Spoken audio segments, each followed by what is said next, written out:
呢粒叫做蘋果，相信你哋應該要知道係咩嚟嘅。但我有一個疑問係，點解我哋一定要將呢粒嘢叫做蘋果，而唔叫做士多啤梨蘋果橙呢？Turns out我哋可以咁樣做，但係我哋唔會俾大多數人認同。咁最簡單嘅結果，最簡單嘅答案我可以解釋嘅係，我哋需要得到大多數人嘅認同先可以將佢轉名。但係我哋要繼續追問嘅問題係，如果呢粒嘢真係可以被叫做任何一樣嘢，而唔需要被規定喺任何一個框架入邊嘅話，咁我哋嘅語言符號本身係咪真係有意義呢？循住呢個問題，我俾出去自己嘅回答係，語言符號本身係冇任何意義，而只有一個功能，就係表示差異。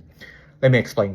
如果呢個世界上得一粒蘋果存在嘅話，我哋確認唔到任何嘅關係，所以我加咗一個我入去，一個主體入去。而我哋可以迅速咁得出判斷係蘋果唔係我亦唔係蘋果，一部分嘅蘋果唔係我嘅一部分，亦唔係蘋果。而啱先我作出嘅4個判斷之中，我想大家特別留意一個元素，就係否定。咁否認呢個概念究竟喺我哋嘅語言系統之中扮演住咩角色，同埋佢有咩作用呢？佢個作用就係區別於一個詞語同埋其他除咗嗰個詞語之外詞語之間嘅關係。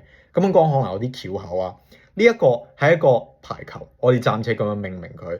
如果我哋想確認排球係排球嘅話，我哋就需要用到否認。我哋可以否認排球唔係籃球，排球唔係網球，排球唔係我，排球唔係羽毛球。咁否認完所有字詞之外，我哋就可以返回排球佢本身，咁樣我哋就可以話排球就係排球。咁俾我哋嘅啟示就係語言本身、語言符號本身係冇任何意義，符號只不過我哋俾上去嘅啫，佢並冇任何意義，佢係一個空洞嚟嘅。以上就係我論證點解我要將蘋果命名做士多啤梨嘅全過程。你聽完啦，get the fuck up。